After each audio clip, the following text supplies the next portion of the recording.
Okay. Muli, isang mapagpalang araw po ng Sabado sa bawat isa sa atin. Araw po ng Sabado, February 21, 2026. Okay. Po, bago po tayo magpasimula sa ating pag-aaral sa mga salita ng Diyos sa araw na ito, tayo po muna ay dudulog sa pamamagitan po ng isang panalangin po.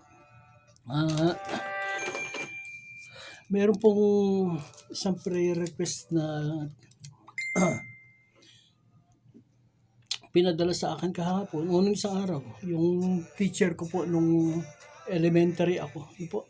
Kasama po siya dun sa sa mga nanonood sa na nagpa-follow sa programang ito. Po, si Madam Imay Villanueva. Po, taga dito po siya sa may San Agustin. Po, ang dudulog po natin sa panalangin ay yung kanyang apo na si Joshua Dison. Po, schedule for kidney transplant ngayong February 26 sa araw po iyan ng Huwebes. Po, alas 9 po ng umaga dito po sa Tarlac Medical Center. Siya po ay mayroong CKD4, chronic kidney disease stage 4. The only reason o the only thing na siya po ay makakasurvive o magkakaroon po ng maduduktungan po ng ang kanyang buhay ay yung sa pamamagitan po ng kidney transplant, at ang donor po niya ay ang kanyang ama mismo na si Mr. Cedric Dison. Po. Sa ganito mo mga sitwasyon po, ang Diyos ang siyang tangi nating malalapitan. Oo, magagamit ng Diyos, gagamit ang teknolohiya ang mga medisina, magagamit ang mga karunungan, mga kaalaman, ang mga instrumento para po sa gagawing operasyon na ito. Alam ko po na ito ay magagamit. Pero, first and foremost, sa Diyos po tayo aasa. Sa Diyos po tayo mananalig, sa Diyos po tayo dadalangin. Ulitin ko lang po, 1999, nangyari po ito sa akin. Personally, nangyari po ito sa akin. Nagkaroon po ako ng infeksyon sa aking kidney. Magmula po sa aking talampakan, nakarating na po sa ibabaw po ng aking hita. Namagana po talagang bloated na magang-magana po. Infection na po yung yung katawan ko. Punta po kami sa sa St. Luke's sa Kansas City. Alam po ninyo, binigyan lang po ako ng 5 araw ng doktor doon. Only 5 days to live. Pero hinarap ko po yung doktor, sabi ko sa kanya, Dok, tao ka lang. Mayroon ako Diyos na pinapanalanginan. I was given 5 days only. 5 days to live. That was 1999. October po. First week po yun ng October. Alam po niyo, 5 days after, yung sinasabi niya nga po ay hanggang doon lang. Lumabas po ako ng hospital. At nakapagtrabaho po ako sa gabi. Ang gusto ko pong maipakita dito ay gusto kong maipaabot sa inyo ay yung faith, pananalig, pananampalataya, pagtitiwala sa Diyos. Can you imagine 1999, ngayon po ay 2026. That was 27 years ago. I still alive and kicking and serving God. Sabi ko nga po dun sa teacher ko kasi po ito si Joshua. Ang dami na po niya ng sakit na pinagdaanan. Meron po siya something like that na Tapos po na COVID-19 po siya. Na COVID po siya. 19 days po siya sa hospital. Hindi po nakakain, hindi po so wala na po lahat. Pagkatapos, ngayon na naman, stage 4, CKD.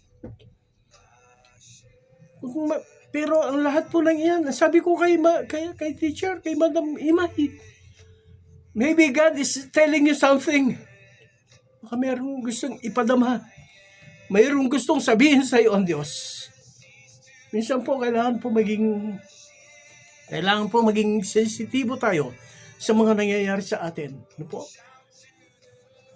Nung po nangyari sa akin yun, ako po binigyan ng 5 araw na taning ng doktor. Sabi ko sa Panginoon, pagkaalis po ng doktor, nanalangin ako sa kanya.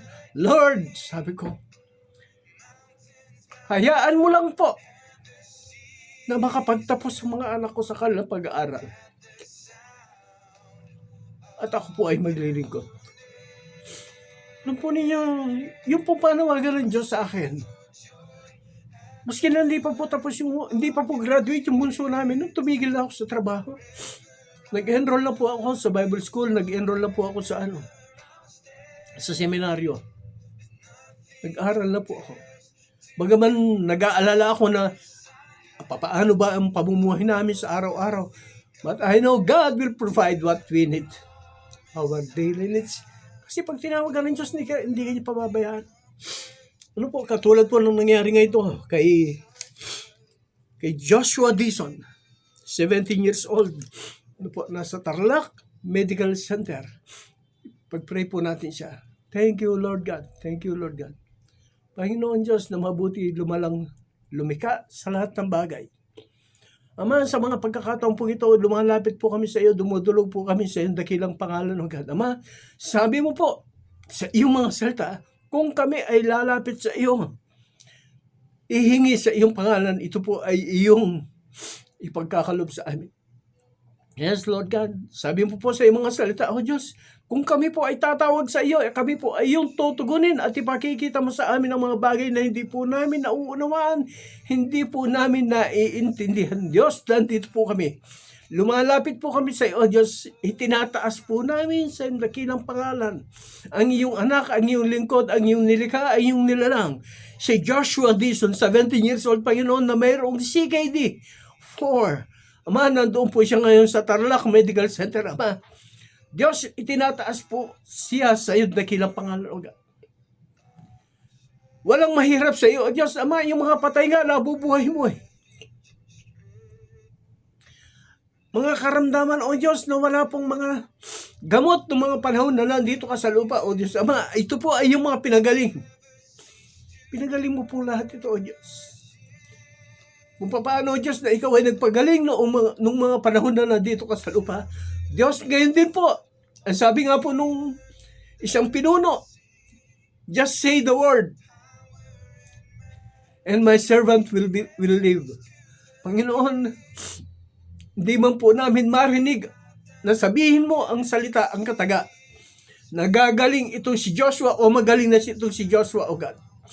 Ama, ipadama mo po sa amin, O God. Ang kagalingan po, O Diyos, ni Joshua ang siyang aming inihiling. Subalit, Panginoon, alam po namin, dakilang milagro ang aming inihiling, O God. Subalit, Panginoon, ang pinakadakilang milagro na aming makikita sa aming mga buhay ay ang pagtanggap sa iyo, O God. Ama, salamat po sa mga anak mo na ito, O God. Si Madam Imay, O God. Lord, I pray for her, O God. Ikaw po magpala sa kanya, O God. Ama, sa edad po niya na 83 years old, Diyos, nadyan po siya. Naghihintay sa iyo, O God. Yakapin mo po siya, Panginoon. Patatagin mo po siya, patibayin mo ang kanyang pananalig pananampalataya sa iyo, O God. Ganon din po, Ama. Si Mr. Cedric Dizon, ang tatay po ni Joshua. Diyos, bigyan mo siya ng malakas balusog ng pangatawan, O God, upang sabihin, Ama, kung tunay po, Panginoon, na matutuloy ang kidney transplant na ito, Diyos, ang tagumpay po ng operasyon ay nasa iyong mga kamay, O God. Sapagkat ito, O Diyos, ay aming inilalagak sa iyong kapangyarihan, O God. Lord, I pray for successful operation, complete healing, and fast recovery for Joshua and Cedric Dizon. Ama, kapayapaan po para kay Madam Imay at sa lahat po ng kanyang sambahayan, sa lahat po ng mga nananalangin para sa kagalingan po ni Joshua at ni Cedric. Lord, I pray, I thank you, God. Salamat po, Panginoon. Ganon din po, Ama, meron pa na ibang mayroong mga karamdaman, o God, na hindi man po nasabi, hindi man po naisulat. Subalit, lumalapit sila sa iyo, tinataas po sa dakilang pangalugan ang kanilang pangangailangan ng kagalingan. Kagalingan, Panginoon, para sa asthma. Kagalingan po, Panginoon, para sa sakit sa puso. Kagalingan po, Panginoon, para sa karamdaman, sa mataas na presyon ng dugo, o God. Sa panghihina ng katawan, o God. Ama, ikaw po ang aming dakilang manggagamot. You are our Jehovah Rapha.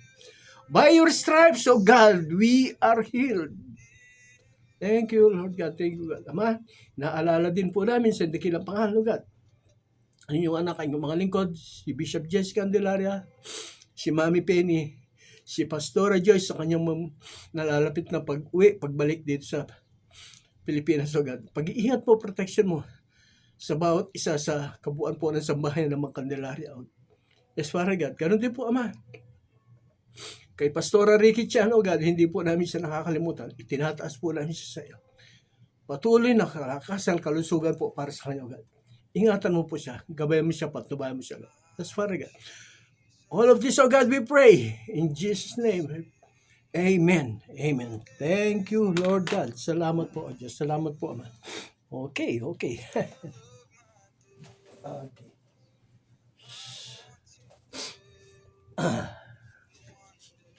Thank you, Lord. Napakabuti mo, Panginoon. Thank you, Lord God. Thank you. Okay. Sa ating pagpapatuloy, sa ating pag-aaral ng salita ng Diyos. Okay. Tayo po ngayon ay magipagbukas po kayo ng inyong mga Biblia dito po sa aklat ni Josue. Po. Josue, kabanatang 6, pasimula po sa talatang 1 hanggang sa talatang 15. Joshua chapter 6.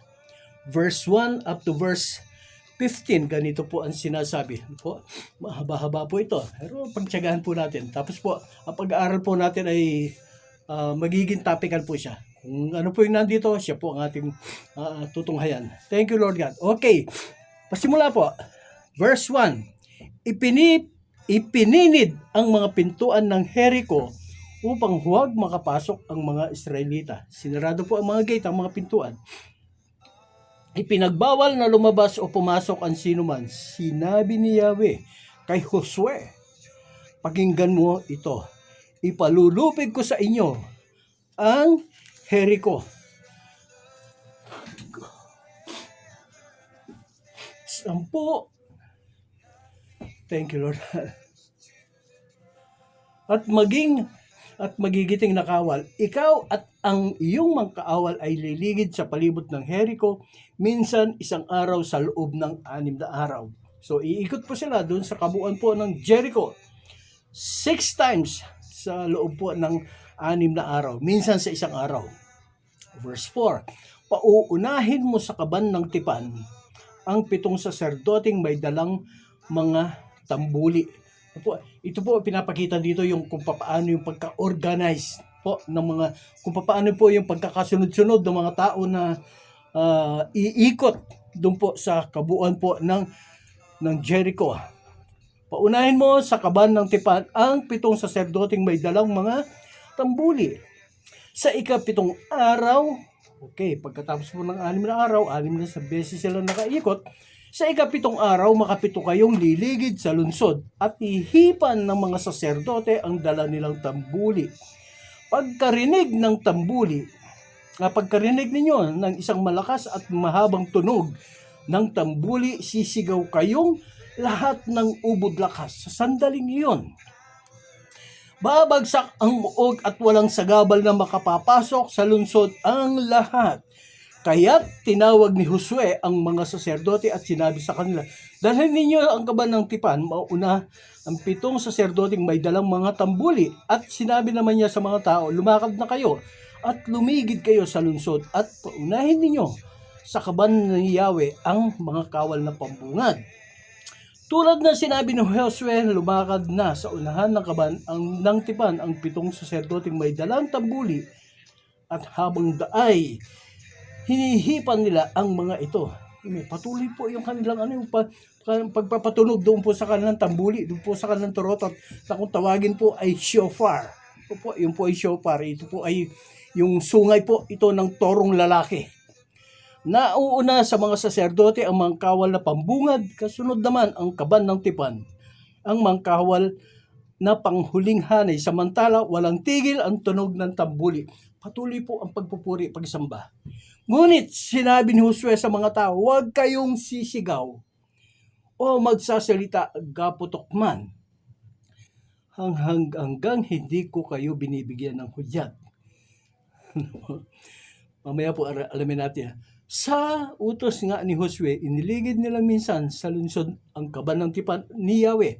Pagkatapos bumalik sila sa kampamento at doon sila nagparaan na gabi.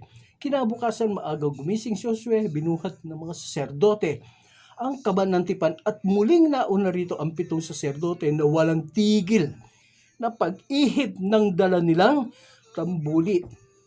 Muling lumagay sa unahan nila ang mangkawal na pambungad, samantalang ang mga pangunahing nganay ay lumagay sa likuran ng kaban ng tipan. Patuloy ang tunog ng mga tambuli. Niligid nga nilang minsan ang lungsod noong 2 araw at pagkatapos ay bumalik sila muli sa kampamento.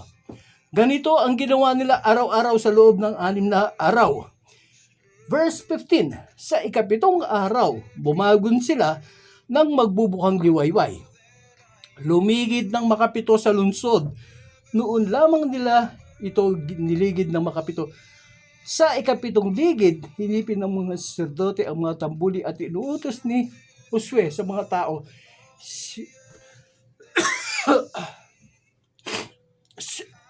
Iniutos ni Josue sa mga tao, sigaw kayo, ibinigay na sa inyo ni Yahweh ang lungsod at ang buong lungsod at ang anumang matatagpuan doon ay sutupukin bilang handog kay Yahweh.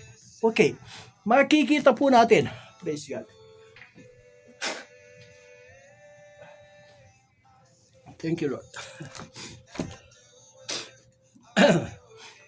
Dito po sa atin nabasa, ano po? Ito po ay kwento na kung saan yung Wall of Jericho ay kung paano ito ay napabagsak sa pamamagitan po ng pagpapatunog ng tambuli ng mga saserdote na inuutos ng Diyos at inuutos naman pinaabot naman ni Josue sa mga tao. Pero pasisimulan po natin ito sa verse 1. Ang sabi po dito ay ipininid ng mga pintuan ng Jericho upang huwag makapasok ang mga Israelita. Ipinagbawal na lumabas o pumasok ang sinuman. Alam po ninyo, ang kaaway, ang gagawin ng kaaway ay talaga namang pipigilan niya ang sino man nagnanais makapaglingkod sa ating Panginoon sa pamamagitan ito ng pagsasara. No? Isasara niya. Ano po? Hahadlangan ang mga mananampalataya na makagawa ng mga bagay na nakalulugod sa Diyos. Ang sabi nga po rito isinara ang mga pinto upang hindi makapasok ang mga Israelita, upang hindi makapasok ang mga mananampalataya. Pero ang Diyos ay magbibigay po ng oportunidad na magbubukas po ng pintuan sa sino man na siya ay nagnanais na maglingkod sa ating Panginoon.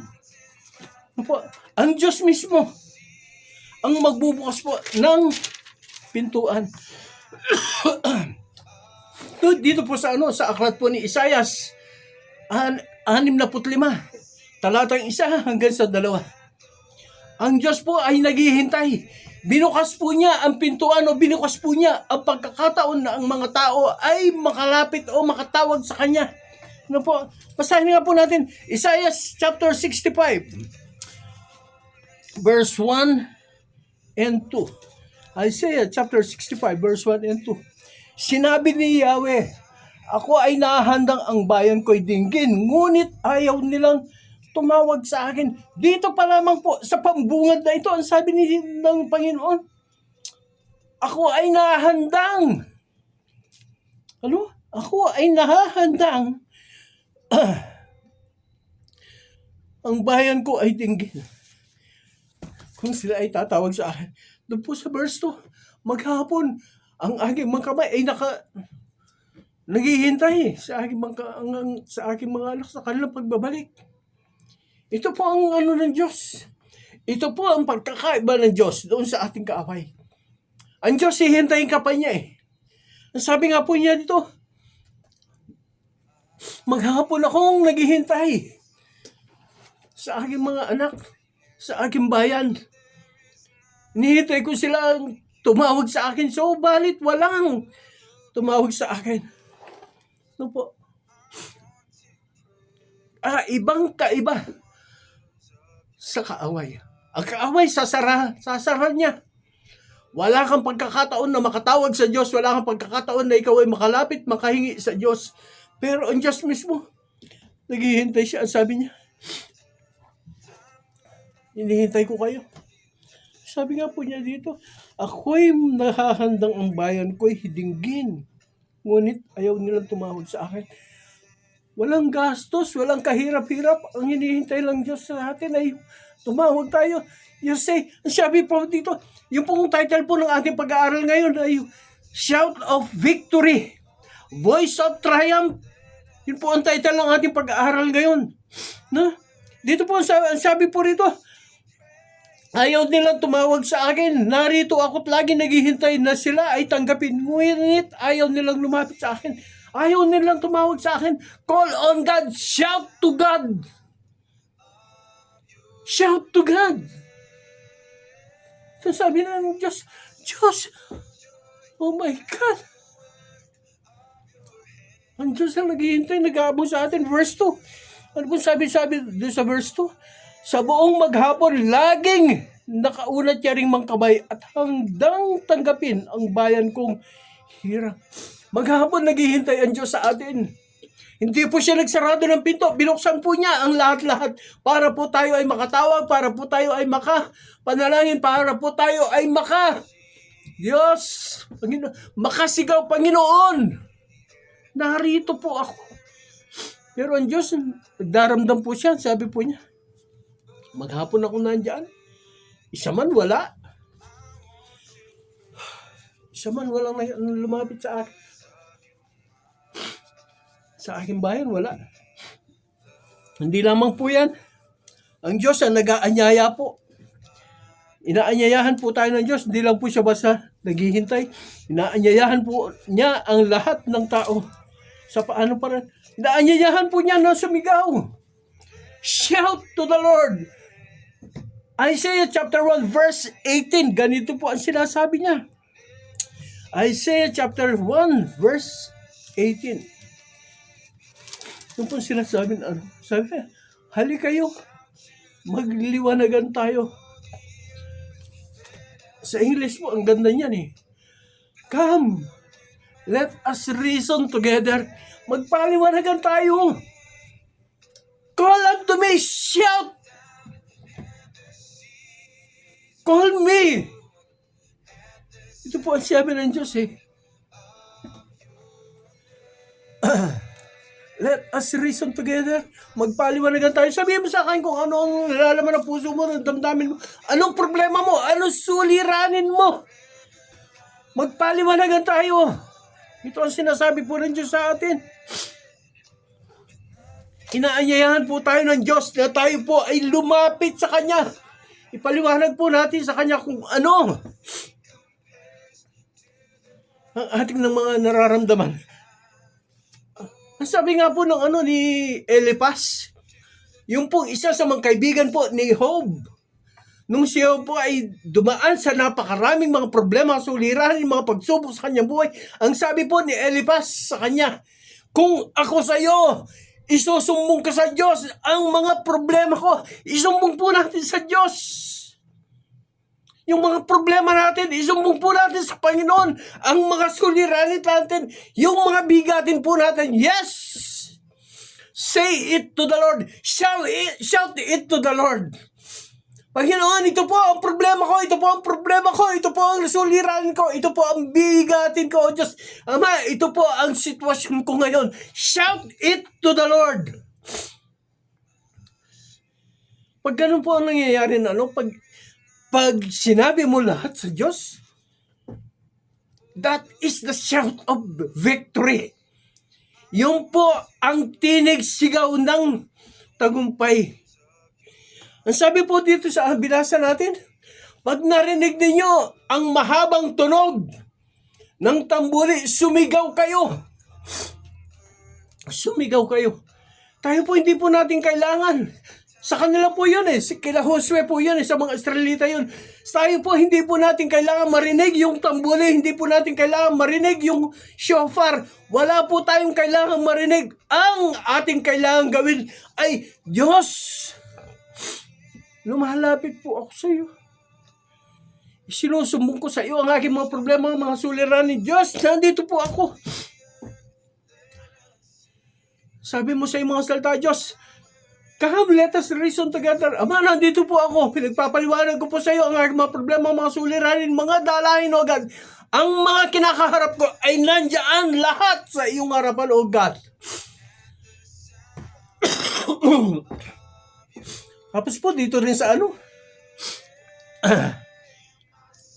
ang Diyos pa rin po ang nagsasabi na inaanyayahan po tayong lumapit ng Diyos. Dito po sa verse 1 pa lang po yan na ating pinagbabasihan. Yung sinasabi doon sinara ang lahat ng mga pintuan ng Jericho upang walang makapasok ng mga Israelita. Sinara ang mga pintuan upang ang mga mananampalataya ay hindi makalapit makadulog sa Diyos. Pero ang Diyos mismo ang siyang gumawa ng paraan. Ang sabi nga po niya, naghihintay ako sa maghapon. Doon po sa Isaiah chapter 65. Isaiah chapter 1 verse 18. Magsiparito kayo at tayo ay magpaliwanagan. Tapos po sa Matthew chapter 11 verse 28. Ang sabi po doon come all ye that labor and are heavily laden, and I will give you rest. Sa Tagalog po, magsiparito kayo na nabibigatan at napapagal. Bibigyan ko kayo ng kapahingahan. Yan po, ganyan po kabuti ang Diyos sa atin. Hindi po siya nagdadamot sa atin. Binibigay niya ang lahat ng ating mga pangailangan. Bibigay po niya ang lahat ng pagkakataon upang tayo ay makalapit sa Kanya. Sabihin mo, hindi naman hindi ko naman nararamdaman yung mga ganun Alam po ninyo, ang sabi po ng Diyos, hindi ako tumigil sa pagpapadala ng aking mga propeta, ng aking mga lingkod upang hanapin ang aking mga tupa. Subalit hindi po nagbabalik loob ang mga tupa ng Diyos. Kaya po doon sa aklat po ng Exodus chapter 34, verse 15, ang sabi po ng Diyos doon, ako mismo ang bababa, hanapin ko ang aking mga tupang naliligaw. Ang Diyos mismo ang siyang bababa. Kailan po nangyari yan? Nangyari na po ba yan? Na ang Diyos mismo ang siyang bumaba upang hanapin ang kanyang mga tupa? Opo, nang ang ating Panginoong Jesucristo ay ipinanganak doon po sa koral at siya po ay nandoon sa sabsaban, yun po ang panahon na kung saan ang Diyos ay bumaba upang hanapin ang mga nawawalang mga tupa. Sabi nga po niya dumating ako para pagalingin ang mga may karamdaman. Hanapin ang mga naliligaw, ang mga nawawala. Yun po ang ng Panginoon. Sabi po niya doon sa aklat po ng Juan, kabanatang 10, talatang 16, mayroon pa akong ibang mga tupa na wala sa kulungan ito. Hahanapin ko sila upang sila ay maibalik sa kulungan ito. Pagsasama-samahin po ng Panginoon. Ganyan kabuti ang Diyos sa atin. Hindi po siya madamot sa atin. Lahat po ng pagkakataon, lahat po ng mga dapat gawin ay ginawa po ng ating Panginoon. Hanggang sa itaya po niya ang kanyang buhay, namatay siya doon sa krus upang tayo po na makasalanan ay matubo sa ating makasalanan. Magkaroon po tayo ng pagkakataon na tayo po ay makatawag ng Ama sa Ama. Ang buhay na walang hanggan ay pinagkatiwala ng Diyos sa atin. Basta ang importante doon, shout to the Lord. Shout to the Lord. Tumawag ka sa Ama. Tumawag ka sa Diyos. Tumawag ka sa Panginoon. Yes. Yung pong pagligid doon sa yung pong pagligid doon sa Wall of Jericho, doon po sa kabuuan po ng Jericho. Yung pong Jericho, ito po ay approximately 2.5 hectares. Ano po? 2.5 hectares lang po yan. Ang liit lang po niyan. Yan po ay nababakuran. Ang kapal po ng kanyang mga bakod, yung kanyang mga hollow blocks, kung hollow blocks man yun, ito po ay 5 feet. Yun po ang kapal. 5 feet. Kasyang-kasya po ang isa sasakyan doon sa ibabaw po ng ng bakod na yan. Pero ang taas po niyan ay 11 feet. Ganyan po kalawak, katibay ang Wall of Jericho. Pero ang sabi po ng Diyos sa kanila, lumigid kayo doon minsan sa isang araw, sa loob ng 6 na araw. Kaibigan ko, gagawin mo ba yun? Ang sabi pa nga ni Josue, huwag kayong magsasalita. Huwag kayong kikibo. Huwag kayong mag-uusap habang kayo ay naglalakad paikot diyan sa Wall of Jericho. Ano po ang ipinapakita dito? Una po, yung patience. Kailangan po meron siyang pasensya. Yung pasensya na habang ikaw ay naglalakad, habang ikaw ay umiikot doon po sa Wall of Jericho, hindi ka nagsasalita. Katulad po yan ng paglilingkod natin sa kasalukuyan. Ikaw ay naglilingkod, maski na ano pa ang nakita mo, narinig mo, na sinasabi nila, mali sa iyong iglesia, sa iyong pastor. Do not say something. Do not say bad words. Huwag ka magsasalita. Huwag mong kausapin yung katabi mo, nagbubulungan. Tingnan mo yung pastor natin, tingnan mo yung leader natin, ganito. Tingnan mo yung ating praise leader. Hindi marunong kumanta, hindi marunong. No, huwag po yung ganun. Ito po ang sinasabi dito. Huwag kayong magsasalita. Huwag kayong kikibo. Huwag kayong sisigaw. Yung pong nakikita natin kamalian, mga pagkukulang pagkakamali, doon sa mga leader po natin, wag po natin yon bigyan ng malaking issue. Imbes na ganun ang gagawin natin, pray for them. Pray for them. That is the best thing that we can help them. Lahat po tayo hindi po perfecto, lahat po tayo hindi po ganoon kaayos sa buhay natin sa paglilingkod sa Diyos. So we need each other. Tulungan po natin. Huwag po natin nakita mo na ang mali. Tatawanan mo pa. Nakita mo na ang mali. Nagkukomento ka pa. Instead of nagkukomento ka, ipag-pray mo. Ito po sinasabi niya. Huwag kang magsasalita. Huwag kayong kikibo. Huwag kayong sisigaw. Sabi na ano po niya, meron pong sinabi dati yung isang pastor namin na kinausap daw po siya ng founder namin, bishop namin. Ang sabi daw po niya sa kanya, Pastor, pag ikaw ay nandiyan na, ihanda mo ang iyong sarili. Sabi po niya, sapagkat hindi lahat ng nandiyan nakaharap sa iyo ay magiging mabuti sa iyo. Sisiraan ka ng iba dyan. Totoo nga po. Totoo nga po. Sisiraan ka ng iba. Huwag na po natin Maski na po maganda ang ginawa mo, meron at mayroon pa rin magsasalita. Yung po sinasabing na, you cannot please everybody. Ganon po. Totoo po yan.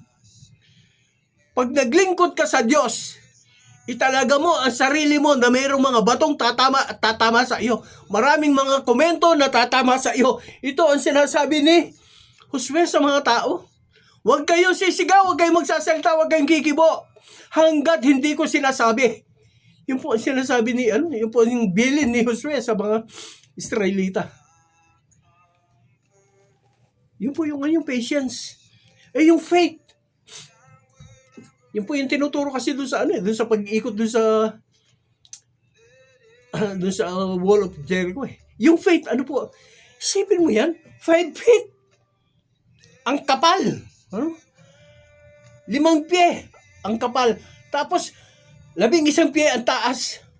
Iikot ka lang doon? Babagsak na yan, magigiba, mawawasak? Paano mangyayari yun? Ang Diyos ang nakakaalam noon, hindi po natin alam yun. Basta ang Diyos po, ang siyang nagsabing ganito, umikot kayo, ligiran ninyo ang wall of Jericho ng 6 na beses sa 6 na araw at 7 beses sa ika-7 araw. Yung po sinabi na that's faith. Faith ka na. Yung faith na nananalig ka na mangyayari yung sinasabi ng Diyos. Yung obedience. Basta sumunod ka lang na walang you obey without question. Kapere po ng mga sa mga sundalo Obey first before you make question. Obey first before you complain. Paano ka makakapag-complain? Naggawa mo, ka na? Obey ka na. Pero yung dito, pag tuduktong-duktongin po natin, yung patience, pasensya po na, kahit na pa, ano pang mangyari dyan? Basta sa Diyos ka nananalig na nanampalataya na totoo ang kanyang sinasabi. At yung obedience mo na ikaw ay sumusunod sa lahat ng mga nangyayari niya. Pag duktong-duktongin natin niya, pag dumating po yung 7 araw at sumigaw. Sumigaw ang mga tao pagkatapos dun sa Ang sabi ni Jose, sumigaw kayo. At babagsak ang wall of Jericho. Ano po ang sinasabi niya rito? Sumigaw kayo. Una po na ating dapat na ibagsak na wall of Jericho ay ang ating mga kasalanan. Ano po ang ating isisigaw? Lord, forgive me! That is the shout of victory. That is the voice of triumph. Lord, forgive me for all of my sins. Yun po ang sinasabi dito. Sumigaw kayo. Isigaw ninyo ang paghingi ng patawad sa iyong mga kasalanan, pagkukulang at pagkakamali. Yes! Ano pa? Lord, I am shouting for you. Heal my sickness and my diseases. Pagalingin mo ako, Diyos, sa aking mga sakit, sa aking mga karamdaman. That is the shout of victory. Voice of triumph na gustong marinig ng Diyos sa atin. Bakit? Pag tayo po ay sumisigaw ng gano'n, lalapit sa Diyos ng gano'n, ipinapakita natin sa Kanya, we are totally surrender under His authority and His power.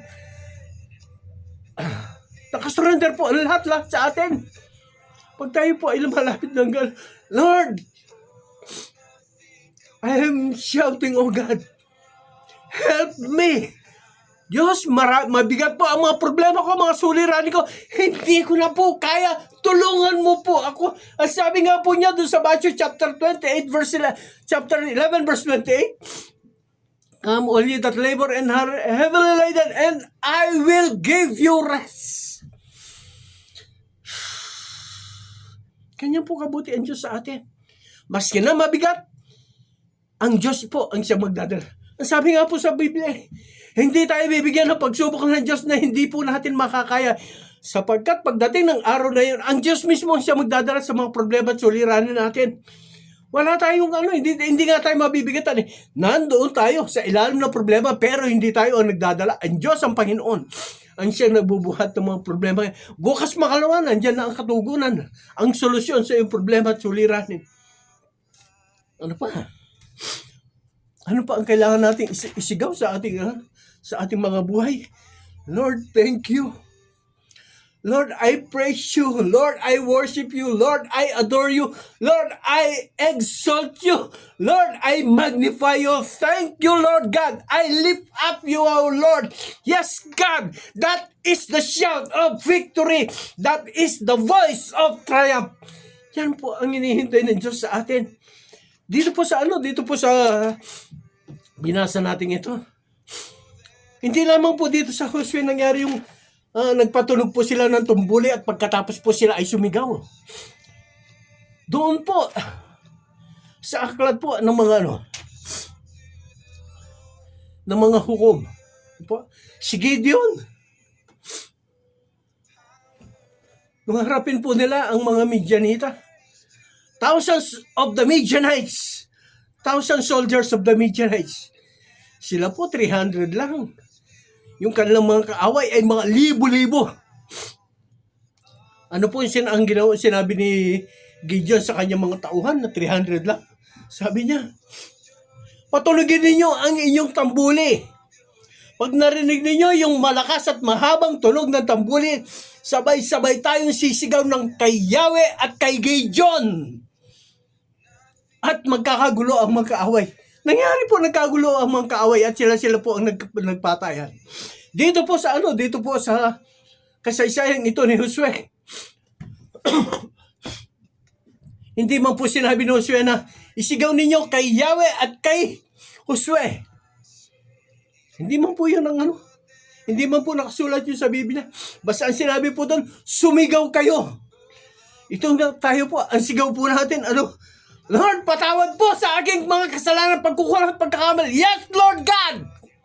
And the wall of sin will track down. Babagsak, magigiba, masisira ang pader ng mga kasalanan. Yes, Lord! Thank you, Lord God. Salamat po, O Diyos. That is the triumphant voice. That is the voice of victory. Thank you, Lord God. Thank you, Lord God. Sabihin po natin sa Panginoon, yes, Lord God. Lord, yung pagsigaw ko, O Diyos, ay yung, Ama, nandito po ako. The greatest miracle that I will be receiving from you is, Lord, I accept you as my Lord and my Savior, O God. This is the greatest miracle that I can shout to you, O God. Shout of victory, voice of triumph, O God. You are my Redeemer. You are my Savior. Lord, thank you for the eternal life. Lord, thank you. I will behold you face to face, O God. Thank you, O God. Salamat po, O Diyos, napakabuti mo. This is the shout of victory. This is the voice of triumph. Ano po ang hinihintay po natin? Tayo, mga kaibigan ko, kayo na mga patuloy na sumusubaybay sa gawain to, sa ministeryong ito na pinagkatiwala ng Diyos atin. Ginawa na po ba ninyo ang mga bagay nito na tayo po na kayo po ay sumigaw sa Diyos? Sabihin nyo, salamat po, O Diyos. Salamat po, Panginoon, sa buhay na ito. Salamat po, Panginoon, sa trabahong ito na pinagkatiwala mo sa akin. Salamat po, O Diyos, sa pamilyang ito na binigay mo sa akin. Salamat po, O Diyos, sa mga biyaya, mga pagpapala na pinagkakalob mo sa akin sa bawat araw na magdaan sa aking buhay. Salamat po, O Diyos, sa kagalingan sa aking mga karamdaman. Diyos, salamat po sa katugunan sa aking mga suliranin, mga problema na dumadating sa aking buhay. Salamat po, O Diyos, sa mga pagsubok na dumarating sa aking buhay, sapagkat sa bawat pagsubok na ito ay lalong tumitibay, tumatatag, lumalalim ang aking pananalig at pananampalataya sa iyo. Salamat po, O Diyos. This is my shout of victory. This is my voice of triumph, O God. Thanking you, praising you, worshiping you, O God. Yes, Father God. Panginoon, hindi ko man po, O Diyos, maunawaan ang laman ng kabuuan ng Biblia. Subalit, O Diyos, ang alam ko, ako po ay sumisigaw ng papuri, pagsambat, pagdakila sa iyo, O God. Purihin ka, Ama. Diyos, minsan pa po, tinataas ko sa hindi kilang pangalan, O God, ang kabuuan po ng gawain ito na pinagkatiwala mo sa amin, O Diyos. Ama, ikaw po ang nagdala sa akin sa lugar na ito, O Diyos. Ikaw po, O Diyos, ang mag-sustain lang lahat ng pangangailangan ng gawain ito, O God. Yes, Father God. Maraming mga problema, maraming mga suliranin, Panginoon, na dumadaan sa aking buhay, O God.